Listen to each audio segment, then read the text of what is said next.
सुमिरी पवन सुत पावन नामु अपने बस करी राखे राम। पवन तनय बल पवन समाना बुद्धि विवेक विज्ञान निधाना। बोलो बजरंगबली की जय हो। आज आपको मंगलवार की कहानी सुना रही हूँ। एक बुढ़िया थी, वह मंगल देवता को अपना इष्ट देवता मानकर सदैव मंगल का व्रत रखती और मंगल देव का पूजन किया करती थी। उसका एक पुत्र था जो मंगलवार को उत्पन्न हुआ था, इस कारण उसको मंगलिया के नाम से बोला जा करती थी। मंगलवार के दिन न तो घर को लीपती और न ही पृथ्वी खोदा करती थी। एक दिन मंगल देवता उसकी श्रद्धा की परीक्षा लेने के लिए उसके घर में साधु का रूप बनाकर आए और द्वार पर आवाज़ दी। बुढ़िया ने कहा, महाराज क्या आज्ञा है। साधु कहने लगा कि बहुत भूख लगी है, भोजन बनाना है, इसके लिए तू थोड़ी सी पृथ्वी लीप दे तो तेरा पुण्य होगा। यह सुनकर बुढ़िया ने कहा, महाराज आज मंगलवार है, आज मंगलवार का व्रत करती हूँ, इसलिए मैं चौका नहीं लगाती। कहो तो जल का छिड़काव कर दूँ, उस पर भोजन बना ले।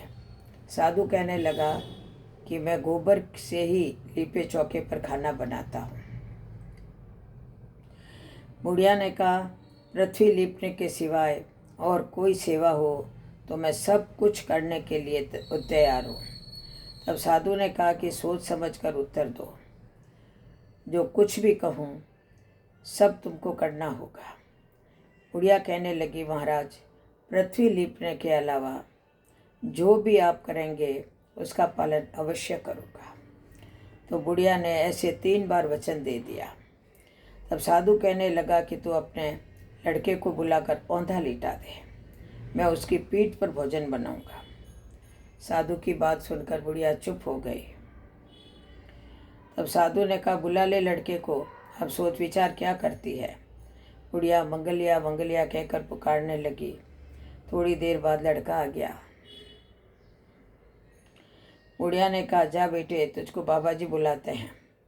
लड़के ने बाबा जी से जाकर पूछा, क्या आज्ञा है महाराज। तो बाबा जी ने कहा, अपने माता जी को बुला लाओ। तब माता आ गई तो साधु ने कहा कि तू ही इसको लिटा दे। बुढ़िया ने मंगल देवता का स्मरण करते हुए लड़के को औंधा लिटा दिया और उसकी पीठ पर अंगीठी रख दी। कहने लगी कि महाराज अब जो कुछ आपको करना है कीजिए, मैं जाकर अपना काम करती हूँ। साधु ने लड़के की पीठ पर रखी हुई अंगीठी में आग जलाई और उस पर भोजन बनाया। जब भोजन बन चुका तो साधु ने बुढ़िया से कहा कि अब अपने लड़के को बुलाओ, वह भी आकर भोग ले जाए। बुढ़िया कहने लगी कि यह कैसे आश्चर्य की बात है कि उसकी पीठ पर आपने आग जलाई और उसी को प्रसाद के लिए बुलाते हैं। क्या यह संभव है कि अब भी आप उसको जीवित समझते हैं।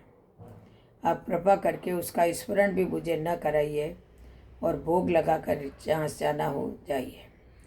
साधु के अत्यंत आग्रह करने पर बुढ़िया ने जो ही मंगलिया कहकर आवाज़ लगाई, त्यों ही वह एक ओर से दौड़ता हुआ आ गया। साधु ने लड़के को प्रसाद दिया और कहा कि माही तेरा व्रत सफल हो गया, तेरे हृदय में दया है और अपने इष्ट देव में अटल श्रद्धा है, इसके कारण तुमको कभी कोई कष्ट नहीं पहुँचेगा। बोलो मंगल देवता की जय हो, बजरंगबली की जय हो। जय जय श्री राधे, जय जय श्री कृष्ण, जय जय श्री राधे।